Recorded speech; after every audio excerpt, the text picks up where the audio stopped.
Pengarah Irma Fatimah buat rehearsal untuk Walid The Series bersama barisan pelakon-pelakon hebat.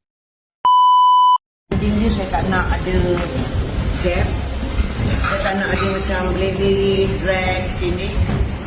Ada banyak benda, mesej yang disampaikan dekat ending ni. Sebab tu saya membuang masa saya datang ke sini. The full episode, this is the message yang saya nak sampaikan. Inilah Walid pelindung ummah, tiang akhir zaman.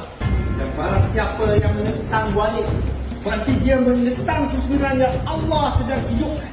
Mengada-ngadakan makam adalah dusta yang paling licik. Tak ada bezanya ajaran ustaz kepada saya. Seperti mana Imam Ahmad Ibn Hanbal mempunyai pandangan usul dan furu yang berbeza dengan gurunya Imam Syafi'i.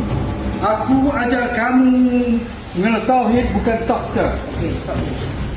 Aku ajar kau amanah bukan makam.